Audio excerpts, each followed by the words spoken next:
All right, good morning, everybody. This is Chris Wilterdink. I'm at the YPM home base here at the Board of Discipleship in Nashville, Tennessee. We're doing our regional staff hangout for the month of April 2014. And as long as the thunderstorms don't knock out the power here at the building, our hangout will be great today. It's going to be 20 or 30 minutes long, and we'll be talking about how to stay busy on a mission trip. But before we get into the discussion itself, I'd like to give our staff the chance to introduce themselves and say hello. And so first up, I think we're going to go to Rory. Hi, this is Rory. I'm from Atlanta in the SCJ, and it's quite sunny today, but we're going to get some rain too.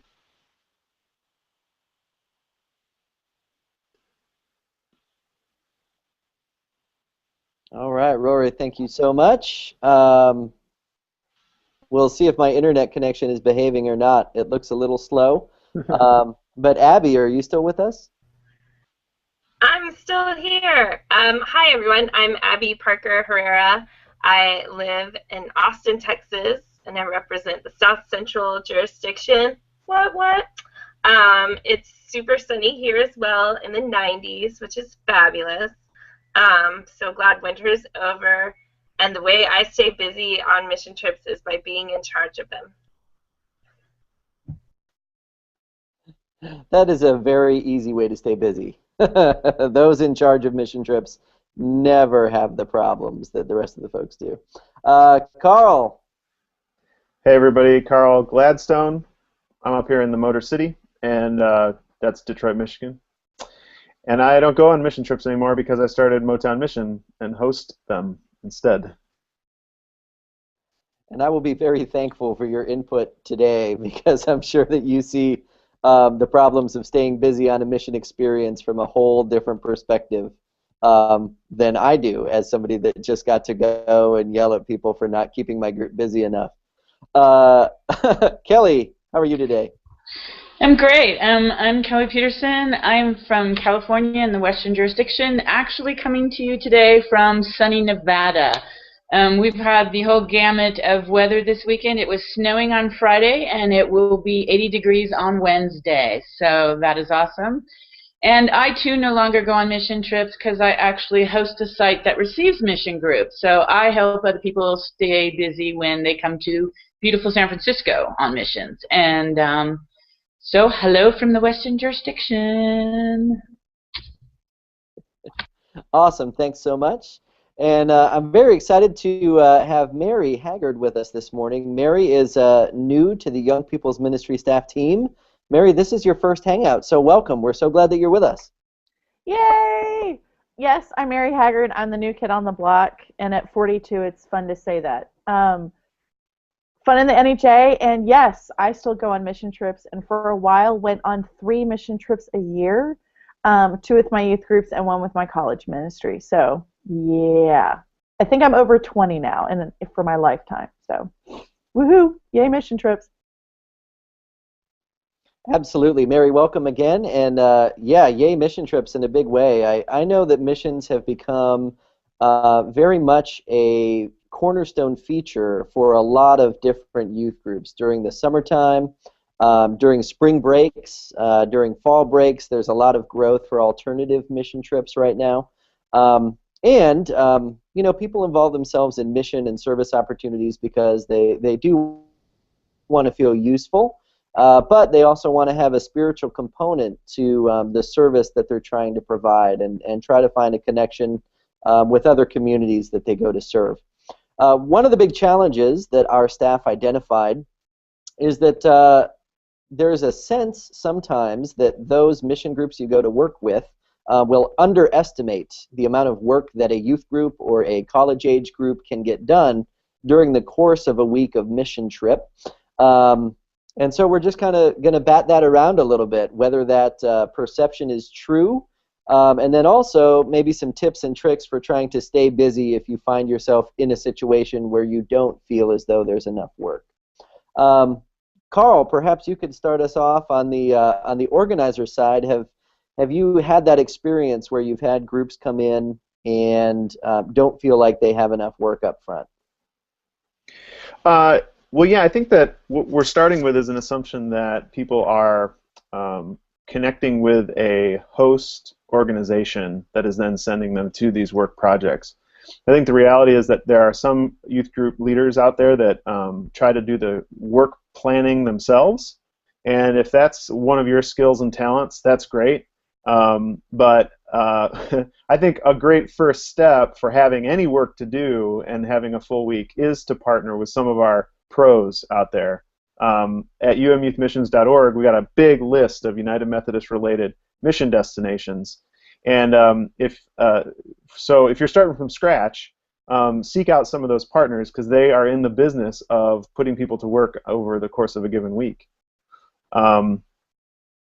If once you arrive and you start to work with a partner organization and it looks like there may be some extra time in your week, I think there are a couple of pointers that I try to keep on, on hand and in my brain.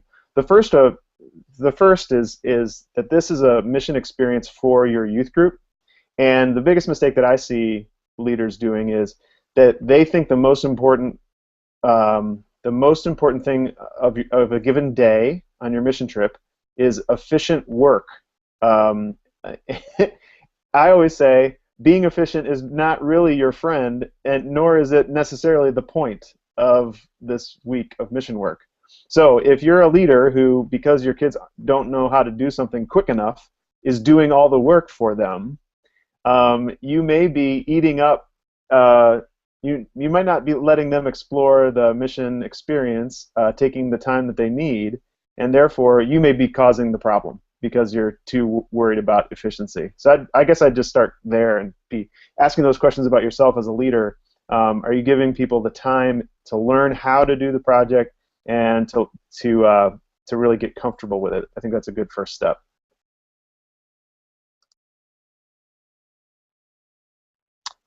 Carl, I think that's a great point. I'd love to hear some other thoughts on that as well, especially around the idea of, what the leadership of a trip considers to be the number one goal of the experience. Because I've led groups where it's not a successful mission trip if this house doesn't get built. You know what I mean? Like, if we leave and the work is not done, we haven't done our job. And I love your take on it, because that's not necessarily the case. That mission and service trips have this spiritual growth component and this connection to the community component, and maybe being a part of a larger story, especially for groups like Motown Missions, or maybe Kelly, your group out in San Francisco as well. That the churches and youth groups that show up are 1 week out of a larger story that takes place in the summertime. And so what does that look like when you weigh the value of completing your work project in a really efficient way versus being part of that larger story? Well, I think also that part of that starts with being upfront with whoever you're coordinating with on the skill level of the people that you're bringing, because sometimes facilities or receiving organizations base their work schedule or their work tasks based upon previous groups they've had. And if you have a highly skilled group that has built a house in Mexico compared to a group that really doesn't have a skill base and is just there to serve, it can really determine how the week will flow. So I think giving an honest assessment to the facility or to the receiving host really helps with kind of planning that out and being honest. If your kids are truly have carpentry skills, then you can put that on there. I mean, I really appreciate both in my facility in San Francisco, which we mostly house and then help connect them within the city, but also at my camp and retreat sites we receive work groups.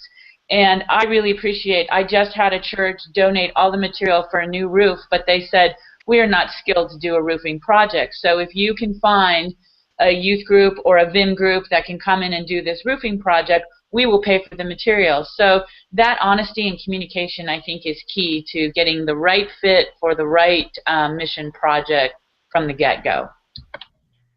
I think you also want to know the ethos of where you're going to, because if you have a group and your main goal is to complete something or do a project together, and you choose a place where their goal is either teaching youth new skills or getting to know the community is maybe their primary goal, and they use work to help you do that. Or some communities really value having more downtime rather than work time. It's important to know all of those cultural values of the mission site you're going to before you go. Because if you go with an assumption that you're going to have more Sabbath and retreat time than you think you actually end up having, or if you go thinking you're going to have more work time than there is actually available, you're going to be disappointed, and your group will find itself by Wednesday feeling really frustrated because they didn't understand up front what was expected when they went there. So it's really good to be in contact for a very long time before going on your mission trip to understand what's happening in that community, how are you actually contributing, what that community actually needs from you. So sometimes it means if a disaster just happened and you want to just go in there and do some work, you can't. You need to talk with what the community needs. Sometimes you show up and there is nothing for you to do. Or if maybe it's a long-running site, they've probably developed an ethos that you're trying to fit into. And it's really, really good to have lots of communication before your group arrives. And I would say that communication also might avail other connections that can fill that extra time. Like you can find out if a local church, say, has a sandwich and socks program that they're giving lunches to the homeless, and you can connect with that local church based upon your communications with the place where you're serving and saying, hey, we might have some extra time towards the end of the week. Is it a possibility for me to bring some youth to your Saturday making sandwich program to help with the local community in your ongoing ministry through your church? And I have found that a lot of local churches are very flexible, as long as I let them know Thursday or Friday that yes, indeed, we're going to have that extra time, and I have a dozen youth that would like to come and pitch in on a given Saturday, that a lot of local churches are very welcome to being flexible to receiving some extra hands-on in some of their ongoing ministries that they have going on in their church. Let me jump in here from a person who has done mission work with churches from a small membership perspective. I want to piggyback on what Carl said. One of the best things that I have found helpful was to connect with the pros, connect with folks who understand the rhythm and the rhyme of mission trips. That has been helpful because it has freed me up to do some other kinds of things. Secondly, it's been my experience that mission trips are great opportunities to deepen relationships with God and with other members of your community. And one mission trip I remember clearly, my team was paired with another group, and we were replacing a roof. And we saw that we were not going to be able to finish that roof because we were kind of beginning workers, and some more advanced teams who were able to complete their roof then came over to help us complete our roof.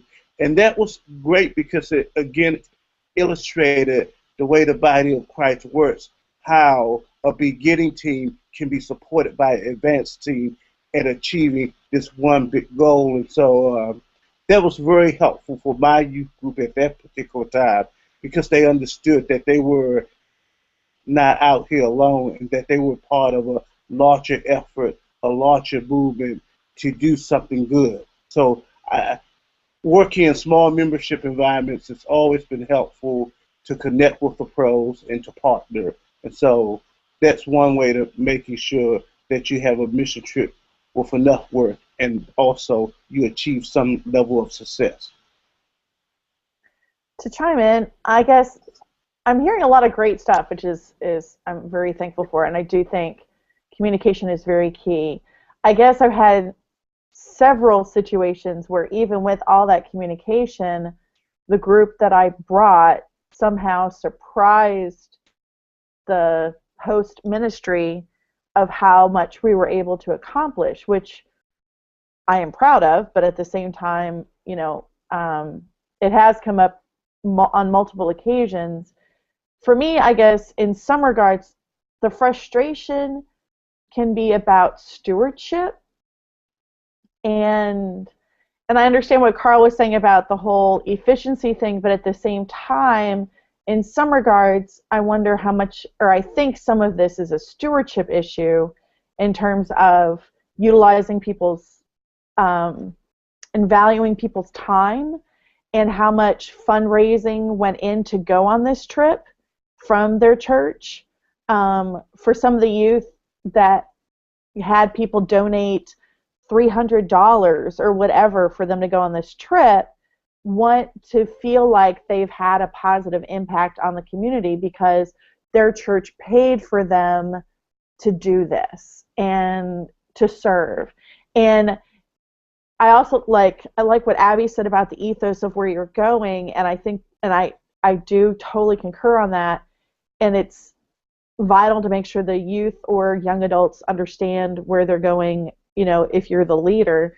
But at some level, there are some times when I've seen frustration because people feel like their time and their energy and their skills are not being utilized in the best way possible. And I do have that great adult who knows how to do everything, and have been blessed with the fact that his attitude is he shows up to try and teach everybody else how to do things. So if you don't touch a power tool by the end of the week, it's not his fault. Like, he'll try and help people get over that hump if they've never, used anything like that before or had that skill. So the thing that I have learned, or the skill that I have learned, is to connect with the local ministries, like what Kelly was talking about, connecting with the local church where we're staying, or the Salvation Army, or finding out what else is going on in the community to fill in that time and space. I guess there's sometimes for the host ministry, I wish that either list or information was already available, because they are the people who are in that community long term, rather than me coming in and looking for it and finding it out in the moment when it rains or that kind of thing, and have felt at times when that responsibility has fallen on me, which is fine because by now I know how to, handle that. But for folks who aren't as skilled or seasoned in mission trips, it's one of those things, that's one of those things it's good to have maybe in advance. To come look up where you're going and find out what else is going on that week, just in case you are the one who's going to have to figure out what to do with everybody because you were painting outside and now all of a sudden it's raining and you can't do what was, previously planned. And I don't mean to sound cranky, just, at the time it was pretty frustrating, but we managed to work through it and also learn how to see God in those off moments, in those down times, and try and work it through, so, but go ahead. Yeah, I think we're all pretty good Wesleyans when we recognize moments where it's trifling. We're trifling away our time, and it's for anybody that's listening to this and thinking about maybe you're at a local church that could host groups, right? And making sure that you've got the big long list of projects that you can do at any time at a moment's notice, probably that are indoors so they're not weather dependent. And that's really important to have as a host organization. And I tell you, it would teach if you got a group that shows up, they run out of projects that you plan for them, and they've done research on where else to go in the afternoon. your host organization is going to learn pretty quickly that they probably could have gotten something else done with this group, but they lost that opportunity because they didn't have something for it to do. So that's not a bad thing to have in the back pocket as a youth leader. I think being overplanned is such a great idea. The other thought that I had was be ready to play a little missional jazz when you're out there on the work site. You're going to be out there in a van with some tools. You might be able to find some evangelism to do in the neighborhood. That's taking the best of evangelism and the best of vandalism to share God's love. It's also non-destructive.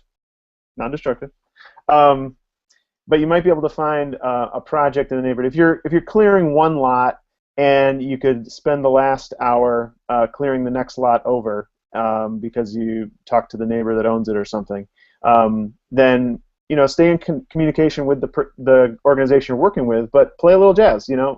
Make something up as you go. And I think that kind of creativity helps teach young people that we shouldn't just be following the list that we have in a vacuum and not be connected with the neighbors, but we should be in communication with them, working alongside of them, being open to where God is leading us in that direction too.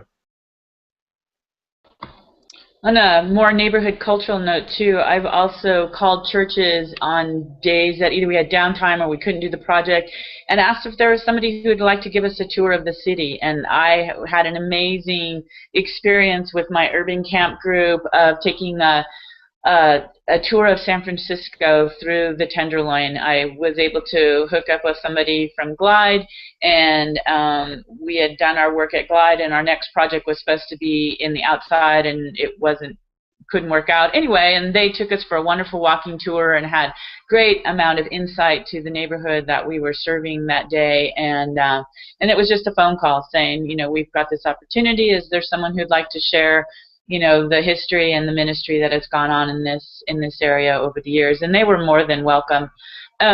Another thing that I've done in the past is I kind of have, things that I bring along, bookmarks and or cards that I have kids at those moments, downtimes, either decorate bookmarks or write little cards of encouragement. And then after I've found places that have done prison ministry and or they do those sandwich and socks kind of lunch bags that they can slip those notes of encouragement into. So it's when you have that rainy time, rather than plugging in a movie or whatever, you can actually still be within the mission and service and hospitality and grace mode with downtime where you obviously can't be outside doing what you want to do. I worked. Kelly, those are all great thoughts. Yeah. I'm sorry, Mary. Go ahead. We baked one time. It was actually one of the jobs on an Ocean Grove in their Mission 101 event. That one of the jobs was to bake cookies for all the other sites, not for the team that was working there, but for the family that they were working for.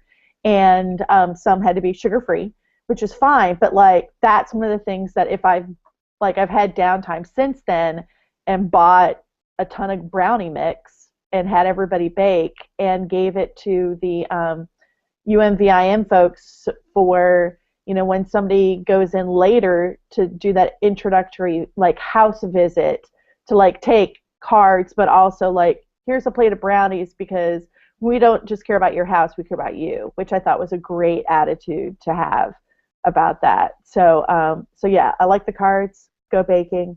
One of the things that was so simple, and I don't know why it hasn't taken on, at least in our conference, with my campus folks, sometimes our spring break falls on Holy Week, so we have to modify that week.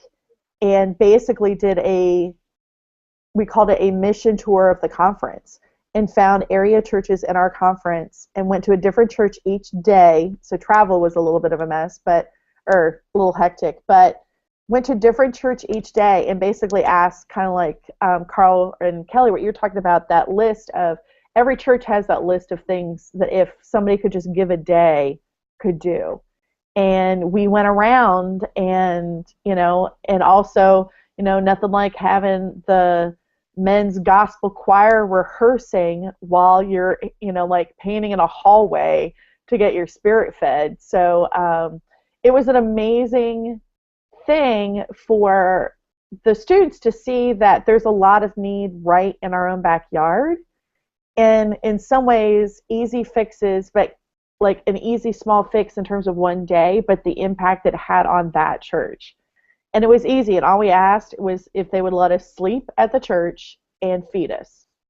And if, like, we would come up, we had money for materials, but if they had some money for it too, that's great. But helped a lot of smaller, some urban churches and some rural churches in the area. And I think we're hoping to possibly do that again next year. So just, in terms of, like, don't think of it as a trip either. Like, it can also just be a 2-day thing not that far away. So.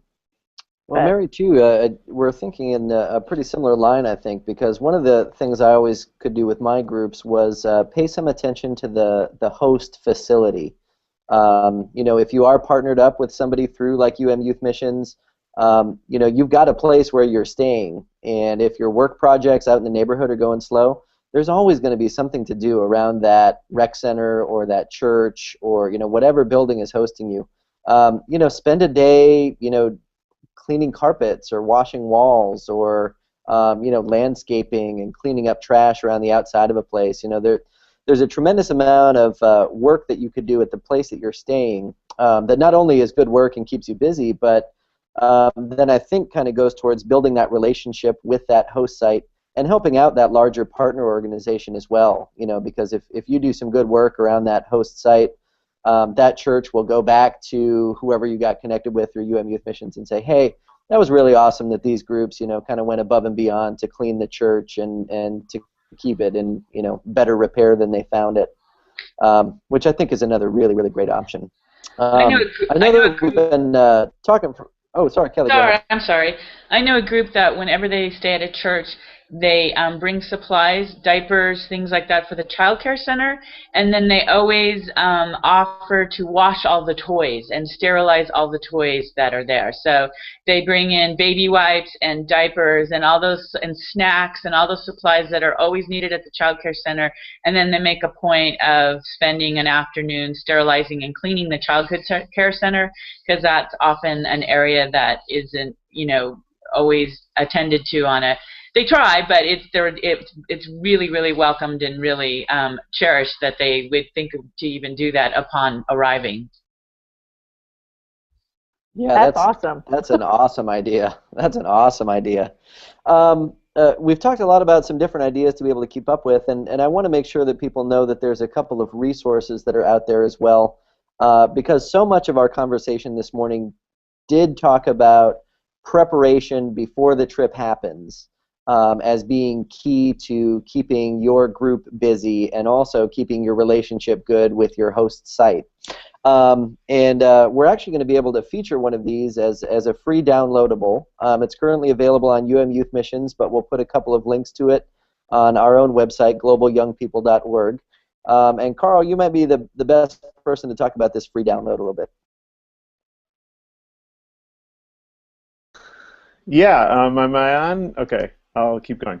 Our friends down at the United Methodist Volunteers in Mission, and particularly out of the Southeastern Jurisdiction office, have provided a download that's called Preparing for the Journey.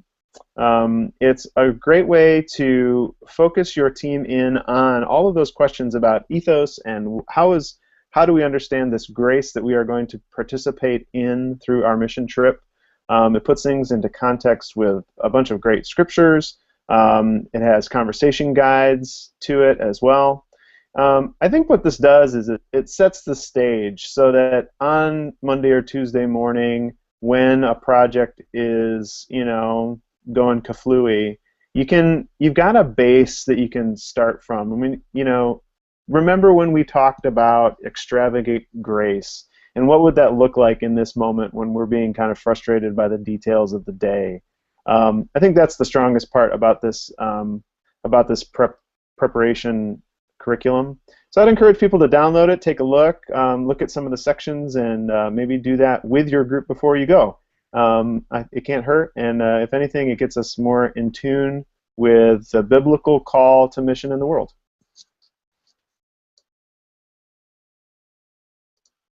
Carl, thanks a ton. I'm not the most techie person in the world, but I'm going to attempt to screen share so that I can show people how to get that. Does that look like Youth Missions right now on my screen? It's coming. Hold on. There it is. Oh, my goodness. Okay. So umyouthmissions.org is a place that kind of lets you discover all sorts of United Methodist-related mission sites around the U.S. and around the world. I like this blue one that's bouncing up and down right now. I don't know why it's blue, but that's okay. Up across the top, you'll see a link that says Resources, and if you click on the Resources tab, you'll find a whole lot of downloadable pieces that Carl and some other folks from Youth Missions have really worked hard to put together. And Carl, the one that you were talking about, I think is right here, Preparing for the Journey. And this one is several pages long. It's a nice devotional guide. And as you can see, it's got 6 different sessions that are part of it, a lot of it taking part ahead of time, right? Like part 1 is all about the work that you do before you actually go on the trip itself. Part 3 out of this piece looks at what you do once the mission is ended and how you reflect back on those things that you've learned. But this one's going to be a great one. It's free. It's downloadable. It's a resource that we'll make sure to link from our YPM homepage as well. There's another couple resources I'd like to just highlight real quick.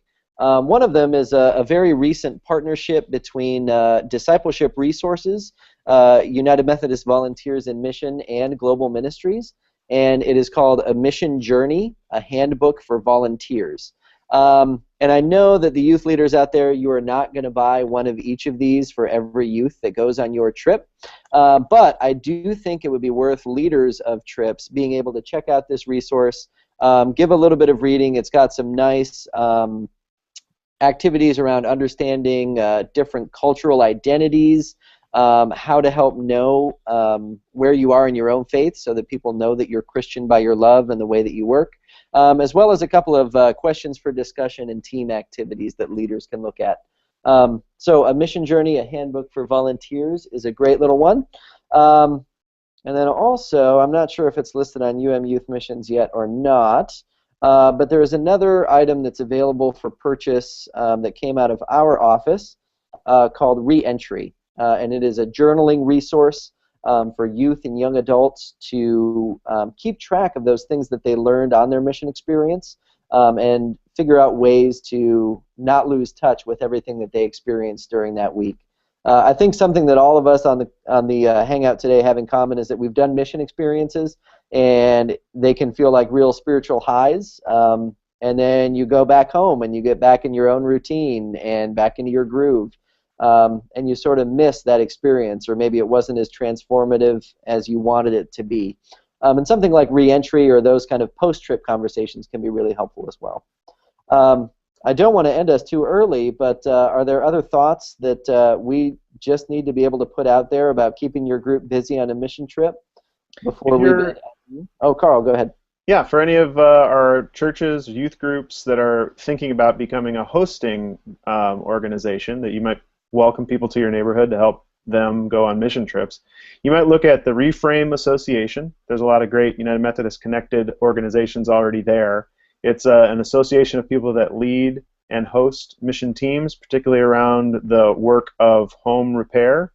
And as members of those organizations, they have a database of kind of the best practices and resources that people who have been doing this for 30, 40 years have shared. So just take a look at it. They've got also an in-person gathering of mission destination leaders, so you could get to talk to some people in person and ask some of those questions. How do I make sure that everybody can stay busy when they come to our church to serve our neighborhood? I also just want to mention it's the point of living in tension, I guess, but that we need to you know, in trying to stay busy, we also need to remember when our group needs to take time to Sabbath and process, or be in a more relational connection with our neighborhood as well. So it's hard to hold those things in tension, but I think we need to remember both of those things. A very welcome reminder, Abby. And Sabbath time, yes, as leaders or as participants on mission trips, you know how important it is to have that relationship and processing time. Rory, Mary, Kelly, Carl, Abby, thank you all for hanging out and spending some time with us today. Everybody out there, hope you enjoyed the Hangout for this month. We have details on globalyoungpeople.org about our upcoming Hangouts. Our next one will be up in May, and should be very exciting, and hopefully we'll have, I don't know, 3, 4, 5 of us around for that one as well. So blessings on the Easter season, and thanks for hanging out with us today.